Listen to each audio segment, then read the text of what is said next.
Hello अस्सलाम वालेकुम। जैसे कि कफ़ील का एपिसोड 9 का टीज़र जो है वो लॉन्च हो चुका है। जैसे कि जामी की शादी ज़ेबा से हो जाती है और जामी जो है वो जिस लड़की को पसंद करता है वो उसके इलाके की लड़की होती है और उसका नाम अस्मा है। अस्मा के घर वाले जो है वो रिश्ता देने से जामी के लिए इनकार कर देते हैं, लेकिन अस्मा जो है अभी भी उसके पीछे पड़ी हुई है। यहाँ पर वो ज़ेबा को आकर कहती है कि जामी को 3 चीज़ों से तो मोहब्बत है, एक अपने बाप से, एक पैसे से जो कि उसके पास कभी है ही नहीं, और एक मुझसे, वो मुझसे बहुत मोहब्बत करता है, मेरे इशारों पर चलता है। यहाँ पर ज़ेबा अपने घर वालों के जाने के बाद जो है अपनी माँ के घर आ जाती है। अपनी माँ के घर आकर वो बहुत ज़्यादा खामोश होती है और ये बात उसके तमाम भाई बहन और वालिदैन भी महसूस करते हैं। जामी उसे छोड़कर बिल्कुल आज़ाद हो जाता है, जबकि उसकी वालदा कहती है कि तुम जामी से फ़ोन पर बात क्या करो। यहाँ पर वो अपनी बीवी को कोई खर्चा देकर नहीं बेचता, लेकिन जिस दिन जो है उसकी माँ ज़ेबा को लेकर जो है अपनी नंद की बेटी की शादी की शॉपिंग के लिए जाती है तो वो जामी से जो है वो कुछ पैसों का मुतालबा करती है, जबकि वो कहता है कि जाओ तो मेरे लिए भी कुछ शॉपिंग कर लेना। जो है वो घर वाले जो है वो खाने पर रोक लेते हैं, लेकिन यहाँ पर ज़ेबा के वालिद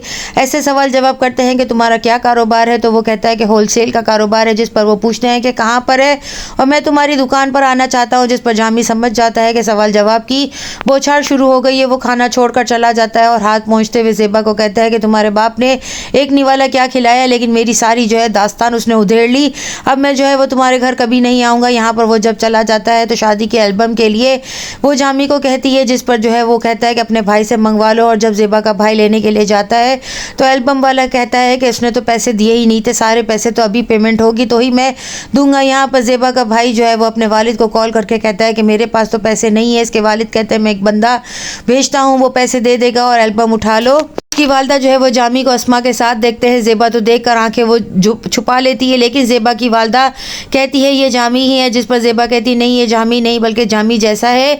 घर पर वो जाकर जब सोती है तो वो अस्मा को ख्वाब में दुल्हन बने देखती है कि वो जामी के करीब है और उसकी डर कर आँख खुल जाती है। यहाँ पर जामी की वालदा जो है नहीं, और फरहाना को जब पता चलता है कि जामी जो है वो किसी और लड़की के साथ घूम रहा है तो फरहाना अपने भाई को कॉल करके पूछती है, जिस पर वो कहती है तुम्हारी माँ जो है वो मेरी बहन को जो है शिकायतें लगाती फिर रही है, तुम्हें रहना भी है या नहीं, वरना अपने बाप के घर रहो। यहाँ पर वो डर सी जाती है और अपने वालिद के साथ जो है वो फ़ौरन घर आ जाती है, लेकिन जामी की ये हरकतें देखने के बाद जो है ज़ेबा के वालिद अपनी वालदा को जाके कहते हैं कि मैं अपनी बेटी की खुला करवाना चाहता हूँ, मैं ऐसे बंदे के साथ जो है उसकी ज़िंदगी तबाह नहीं कर सकता, ये तबाही भी हमने ही उसे दी है। ज़ेबा अपनी दोस्त से मिलने के लिए जाती है और शादी के एल्बम भी लेकर जाती है, लेकिन उसके पास पैसे नहीं होते। उसकी बहन से वो पैसे लेती है और उसके वालिद जो है उसे केक और फूल देकर जो है वहाँ पर भेजते हैं। वो अपनी बेटी से बात करना चाहते हैं, लेकिन उसकी तबीयत ख़राब हो जाती है, जिसकी वजह से वो उसे घर छोड़ आते हैं। लेकिन यहाँ पर नेक्स्ट एपिसोड में दिखाया जाएगा कि वो अपनी बेटी को कहेंगे कि मैं तुम्हारे लिए खुला लेना चाहता हूँ, जिस पर जो है वो हैरत से हक्का बक्का होकर अपने वालिद की तरफ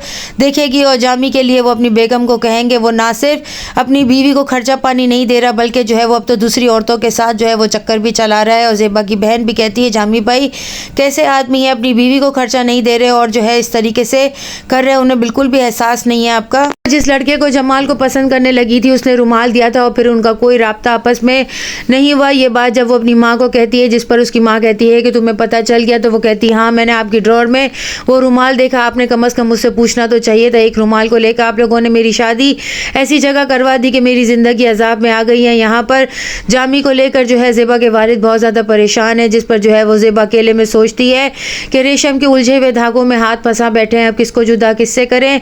यहाँ पर नेक्स्ट एपिसोड में और क्या दिखाया जाएगा, किस्मत की डोर अब किसके हाथ में जाने वाली है। चैनल के साथ बने रहें, लाइक करें, शेयर करें और सब्सक्राइब करें।